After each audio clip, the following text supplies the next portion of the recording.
사랑하는 성도 여러분, 제가 예전부터 알고 지내던 한 연예인이 있습니다. 이분은 참 유명한 분이었는데 다가오는 사람들을 믿지 못했어요. 사람들이 자기에게 다가오면 자신을 이용한다고 생각하고 밀어냈던 분이었습니다. 그래서 제가 왜 그런지를 한번 물어봤더니 이런 얘기를 하더라고요. 오랫동안 알고 지내던 지인이 있었는데 그 사람이 자기 몰래 뒤에서 자신의 유명세를 이용해서 불법적인 돈을 많이 벌었던 거죠. 또 자기에게 해를 끼칠 만한 일들을 뒤에서 많이 했다고 합니다.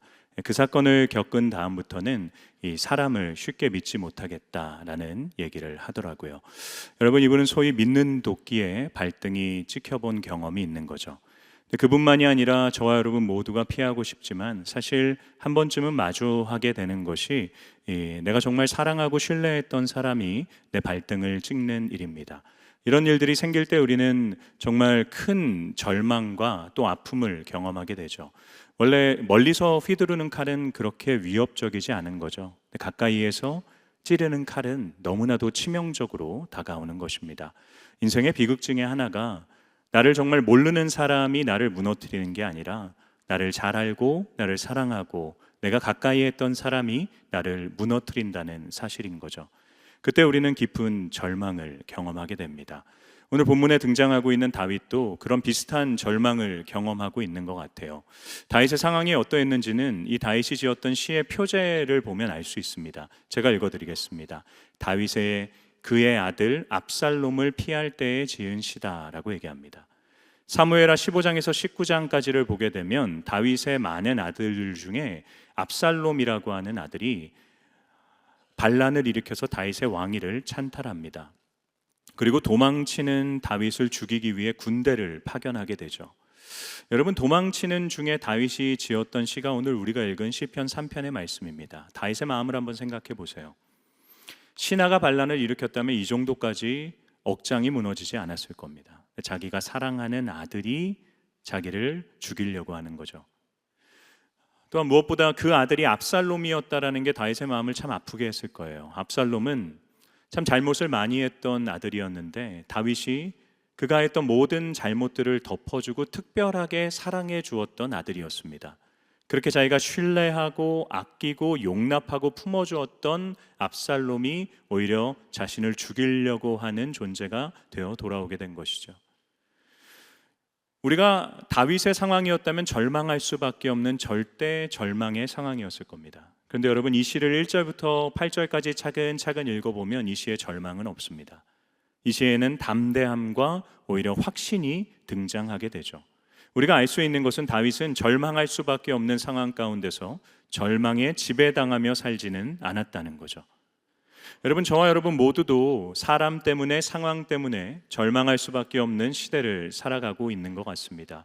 그 상황에서 어떻게 하면 우리가 다윗처럼 절망할 수밖에 없는 상황에 지배당하지 않고 살 수 있을지를 오늘 본문을 통해 우리가 나눠보고자 합니다. 여러분, 다윗은 이 시를 지을 때 3연으로 이 시를 짓게 돼요. 원래 시는 그 연에 맞춰서 읽어야 그 느낌이 사는 거죠. 근데 각 연을 시작할 때 다윗은 여호와의 이름을 3번 부르짖게 됩니다. 그래서 저희도 오늘 이 3번의 부르짖음의 의미들을 함께 살펴보면 좋을 것 같아요. 첫 번째 부르짖음은 1절과 2절 말씀에 등장합니다. 우리 함께 읽어보겠습니다. 여호와여 많은지요, 일어나 나를 치는 자가 많으니이다.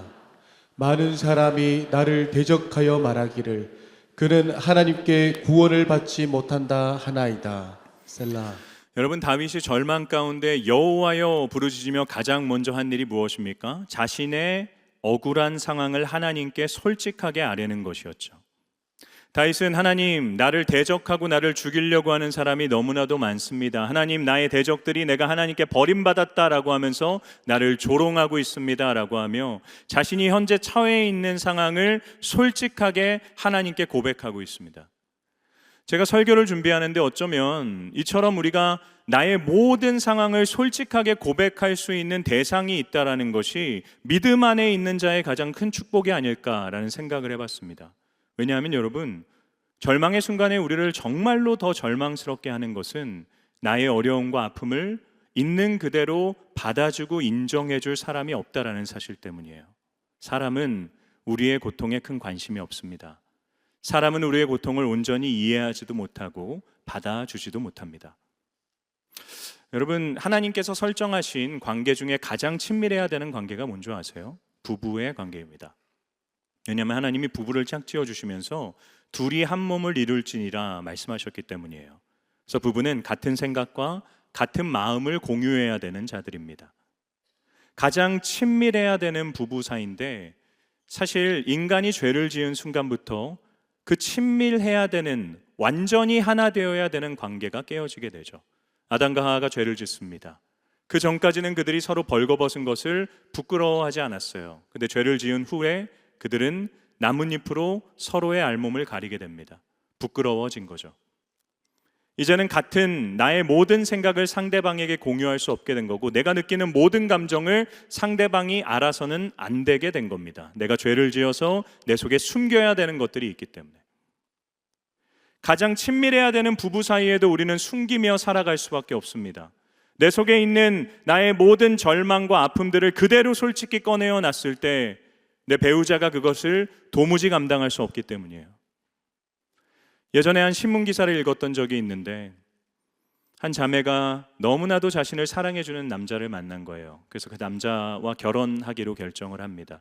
결혼을 준비하는데 이 자매의 마음속에 죄책감이 들었대요. 왜냐하면 어렸을 때 차마 남들에게 이야기하지 못할 큰 아픔을 이 자매가 경험했는데, 그걸 숨긴 채로 이 남자와 결혼하려고 하니까 그게 마음에 찔렸던 거예요. 그래서 깊은 고민 끝에 그걸 이야기했다고 합니다. 그 결과 결혼이 깨어지게 된 거죠. 나를 정말 사랑하는 사람이기 때문에 나의 아픔을 받아줄 거다라는 믿음을 가지고 이야기했는데, 상대방은 그 아픔을 받아주지 못하는 거죠. 우리의 내면에 있는 쓴뿌리들, 아픔들을, 나를 절망케 하는 그 근본적인 문제들을 받아줄 수 있는 사람이 없어요. 때로는 사람을 믿어서 이야기할 때가 있습니다. 근데 그 사람이 전혀 도움이 되지 않을 경우가 참 많아요. 남편은 정말 남의 편이 되죠. 가르치려고 하고 정답을 얘기하려고 하게 되는 것 같습니다. 또 내가 용기 내서 얘기했는데 나의 이야기가 사람들에게 돌면서 가십거리가 되기도 합니다. 여러분, 다윗의 상황도 마찬가지죠. 절대 절망 속에 있어요. 아들이 나를 죽이려고 합니다. 왕으로서 누렸던 모든 것을 한순간에 다 빼앗긴 채로 도망치고 있어요. 그런데 사람들은 그를 조롱하기 시작해요. 저 사람 저렇게 된 거 보니까 하나님께 버림받은 인생이다. 하나님이 다윗을 버리셨다라고 하며 다윗을 조롱하고 욕하게 됩니다. 누구도 다윗의 아픔에 관심이 없어요. 다윗이 어떻게 합니까? 여호와여 부르짖으며 자신의 모든 절망을 하나님께 고백합니다. 사랑하는 성도 여러분, 절망의 시간은 사람과 친밀해져야 될 시간이 아니라 하나님과 친밀해져야 되는 시간인 줄을 믿습니다. 하나님께 나아가야 되는 시간이에요. 사람은 우리의 절망의 이유들을 알지도 못하고 이해하지도 못하고 공감하지도 못하고 해결하지도 못합니다. 하나님께 나아가 그분께 나의 모든 마음을 토로할 수 있어야 돼요. 그런데 하나님께 나아갈 때 우리가 기억해야 되는 건 하나님 앞에서 솔직해야 된다는 거죠. 다윗은 포장하지 않습니다. 우리는 기도하며 너무 포장할 때가 많아요. 제가 이번 주에 우리가 리딩 지저스를 시편을 읽잖아요. 근데 제가 시편을 읽을 때마다 되게 감사한 것 중에 하나가 뭐냐면, 시편 안에는 한 사람의 믿음의 위대한 반응의 고백들도 있지만 많은 경우 한 사람의 분노와 좌절과 절망과 원망의 글들이 그대로 표현되어 있다는 거예요. 하나님은 성경을 편집하게 하시면서 그 모든 시들을 빼지 않으십니다. 그대로 기록하게 하세요. 저는 자신의 인생에 찾아온 절망 앞에서 그렇게 하나님 앞에 원망하고 절규하는 인생들의 글을 읽을 때마다 하나님이 제게 이렇게 말씀하시는 것 같아요. 지훈아, 너도 그래도 된다. 하나님은 다윗과 같은 우리 인생의 절망을 있는 그대로 받아주십니다.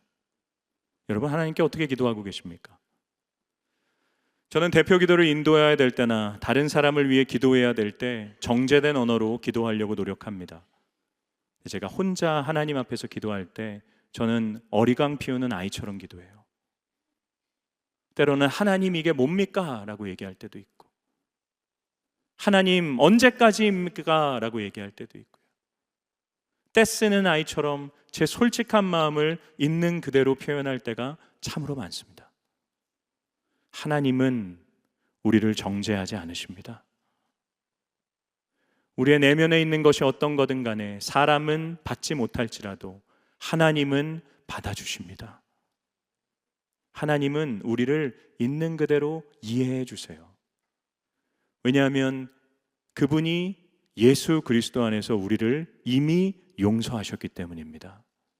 우리는 그리스도의 이름으로 기도할 수 있게 된 자들이에요. 사랑하는 여러분, 절망의 순간에 누구에게로 나아가고 계십니까? 저는 저와 여러분이 다윗처럼 여호와여 부르짖으며 하나님께 나아가 나의 모든 괴로움과 절망을 토로할 수 있는 인생들 되기를 주님의 이름으로 축원합니다. 다윗은 가장 먼저 여호와여 부르짖으며 자신의 절망의 이유들을 하나님께 고백합니다. 두 번째 부르짖음은 3절부터 6절까지에 기록되어 있습니다. 함께 읽어보겠습니다. 여호와여, 주는 나의 방패시요 나의 영광이시요 나의 머리를 드시는 자이시니이다. 내가 나의 목소리로 여호와께 부르짖으니 그의 성산에서 응답하시는도다. 내가 누워 자고 깨었으니 여호와께서 나를 붙드심이로다. 천만인이 나를 에워싸 진친다 하여도 나는 두려워하지 아니하리이다. 여러분, 여호와여를 외쳤던 다윗은 또 한 번 여호와여를 부르짖죠. 그런데 원어를 보게 되면 이 여호와여 앞에 한 단어가 기록되어 있습니다. 그러나라고 하는 단어예요. 여호와여 부르짖으며 하나님께 자신의 모든 상황을 솔직하게 고백했던 다윗은 거기서 끝내지 않아요. 그러나 여호와여라고 하며 또 한 가지를 고백합니다. 무엇을 고백합니까? 당신이 나의 방패이시고 당신이 이 절망으로 인해 숙여졌던 나의 머리를 드시는 분이고 당신이 나의 영광이십니다. 그래서 나는 천만인이 나를 에워싼다고 하더라도 당신이 내 안에 있기에 두려워하지 않을 것입니다. 그게 그가 두 번째로 여호와여를 부르짖으며 고백했던 내용입니다. 다윗에게는 담대함이 있었어요. 다윗에게는 확신이 있었습니다. 다윗은 하나님을 신뢰했습니다. 상황의 절망이 그에게 있었지만 그 상황의 절망을 토로하고 울다 끝나는 것이 그의 기도가 아니었어요. 그는 그러나 여호와여를 외치며 하나님 안에서의 자신의 담대함과 확신과 신뢰를 고백하고 있는 것이죠. 다윗이 어떻게 이런 신뢰를 가질 수 있었을까요? 다윗이 이런 절망 가운데 있던 것은 처음이 아니었기 때문이에요. 다윗은 이미 동일한 절망을 견디어냈던 사람입니다. 다윗은 자신의 목숨을 죽이려고 했던 사울 왕을 피해 도망길에 올랐던 인생이에요. 그때는 지금보다 훨씬 더 최악이었습니다. 지금은 옆에 신하들도 있고 자신을 따르는 군사들도 있지만 그때는 자기 혼자였어요. 자기 혼자 고군분투하며 목숨을 살기 위해서 사울을 피해 도망칠 수밖에 없었던 절명의 위기 앞에 있었습니다. 그런데 다윗이 그 도망길을 통해 깨달은 것이 무엇입니까? 하나님이 자신에게 신실하셨다는 거예요. 누가 봐도 죽을 수밖에 없는 상황인데 다윗은 그때마다 기적적으로 하나님의 건지심을 통해 살아나게 됩니다. 다윗은 그걸 기억한 거죠. 이 동일한 상황 가운데서 이미 하나님이 나의 인생을 붙드시고 신실하셨다. 그게 그가 담대하고 확신 가운데 하나님을 신뢰할 수 있었던 이유가 되는 것입니다. 사랑하는 성도 여러분, 저와 여러분도 절망하는 순간에 담대할 수 있는 이유가 충분한 인생들입니다. 우리가 두려움을 느끼지 않기 때문이 아니에요. 다윗의 하나님이 나의 하나님이시기 때문인 줄을 믿습니다. 그러니 여러분, 우리도 동일하게 여호와여 부르짖지만 동시에 그러나 여호와여를 부르짖을 수 있게 된 인생이에요. 그러기 위해 우리의 삶을 돌아봐야 됩니다. 하나님을 신뢰하기 위해선 나의 인생을 점검해야 돼요. 절망의 때는 나의 인생을 돌아봐야 되는 시기입니다. 여러분, 하나님께서 나의 인생을 인도하신다는 이 표현 속에 담겨져 있는 건 무엇입니까? 하나님이 나의 인생을 인도해 오셨다는 것의 의미죠. 그래서 내 삶의 모든 순간순간마다 하나님이 숨겨져 계세요. 단지 그 고난과 절망의 때에는 내가 하나님을 볼 여유가 없습니다. 지나고 난 후에 돌아보면 비로소 그곳에 하나님이 살아계세요.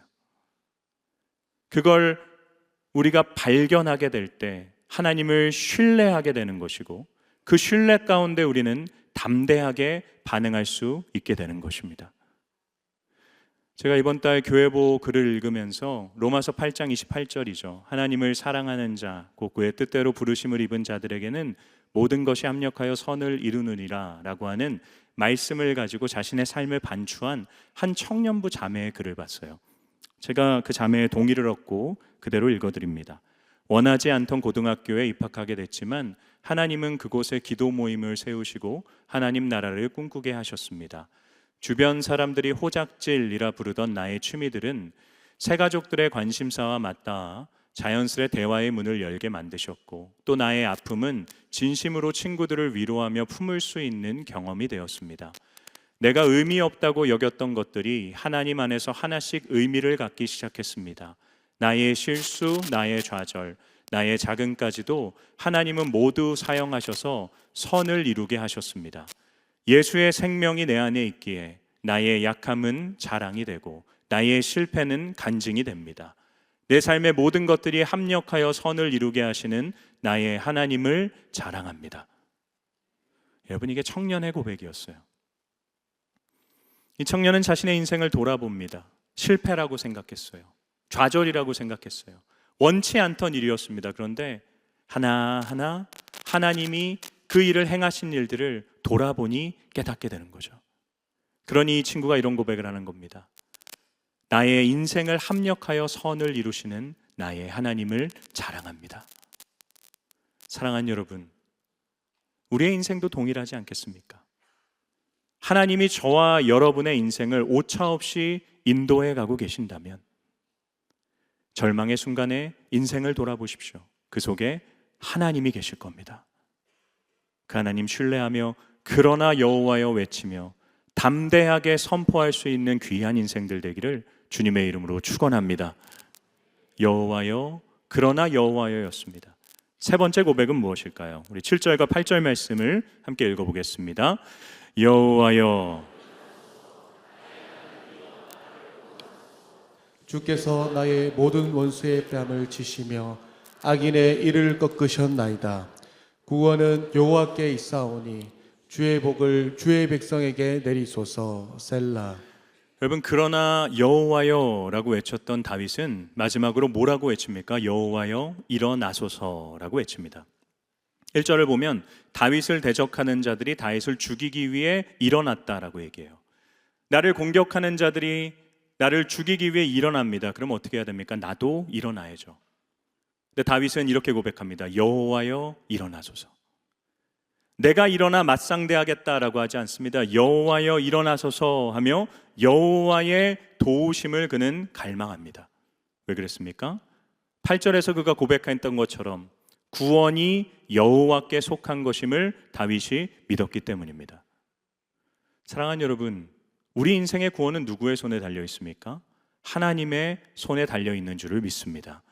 나를 절망케 하는 문제들일 수 있어요. 내가 도무지 해결하지 못할 만큼 큰 문제들일 수도 있습니다. 그런데 여호와께서 일어나시면 가능할 줄을 믿습니다.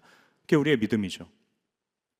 우리도 다윗처럼 끊임없이 나의 문제에 하나님을 개입시켜야 돼요. 내가 일어나서 나의 문제와 절망 앞에서 내가 맞서 싸우는 게 아니라 우리는 여호와께서 나의 문제를 위해 일어나시기를 간구할 수 있어야 됩니다. 그게 기도죠. 기도는 나의 문제에 하나님을 개입시키는 겁니다.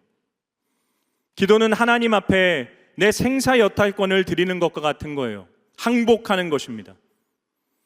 전쟁에서 총을 들고 있는 사람 앞에 두 손을 높게 드는 것은 이제부터 나의 모든 생명은 당신의 손에 달려 있습니다 라는 걸 고백하는 거죠. 기도한다는 건 하나님께 손을 드는 것과 같은 것입니다. 하나님, 나의 모든 인생이 이제 하나님의 손에 달려 있습니다. 주께서 나를 위해 일어나 싸워주십시오. 내가 일어나서 싸우는 것보다 여호와께서 일어나서 나를 위해 싸우시는 것이 더 완전한 줄을 믿습니다. 기도하셔야 돼요. 그리고 기도할 때 하나님은 반드시 우리를 위해 일어나 싸우시는 분이십니다. 그 증거가 십자가에 있죠. 십자가는 여호와께서 일어나 싸우신 것의 결과물입니다. 죄와 사망의 권세 가운데 죽을 수밖에 없는 저와 여러분을 위해 하나님께서 일어나 싸우셨어요.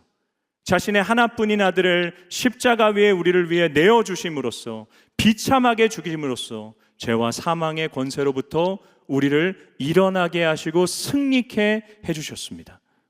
아들도 아낌없이 내어주신 하나님께서 어찌 우리에게 좋은 것을 주시지 않으시겠습니까?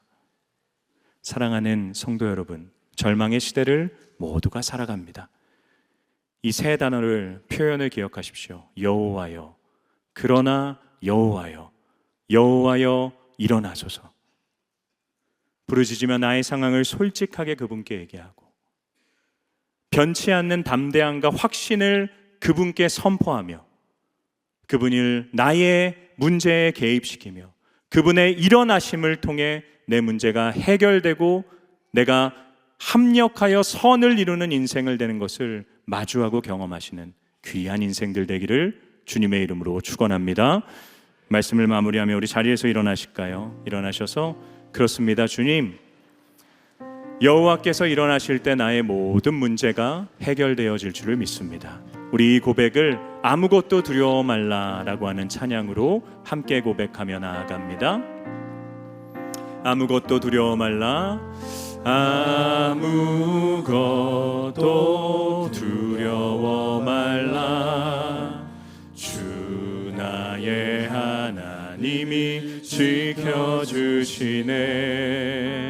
놀라지 마라, 겁내지 마라, 주님 나를 지켜주시. 우리 다시 한번 처음부터 찬양합시다. 아무것도 두려워 말라. 아무것도 두려워. 왜 그런가요? 주 나의 하나님이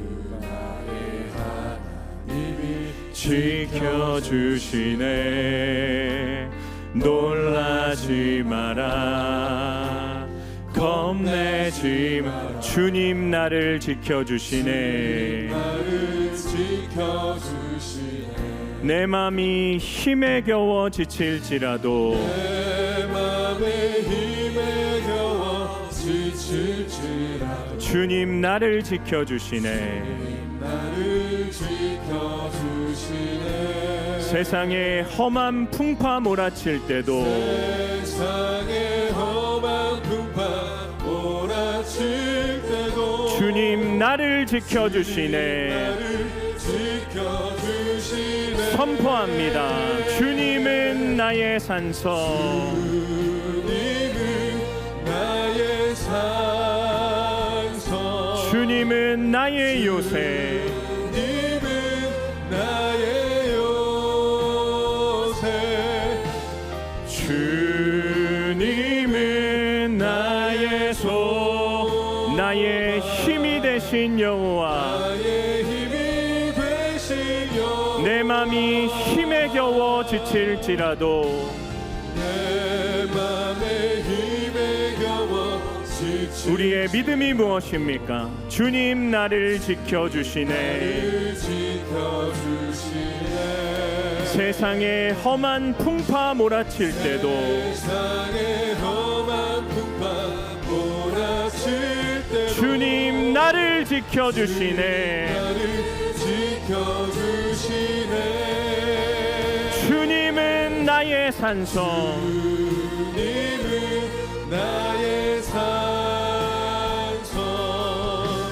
주님은 나의 주님은 나의 소망, 주님은 나의 나의 힘이 되신 여호와. 나의 힘이. 다시 한번 고백합니다. 주님은 나의 산성, 주님은 나의 산성, 주님은 나의 요새, 주님은 나의 요, 주님은 나의 소망, 주님은 나의 소망, 나의 힘이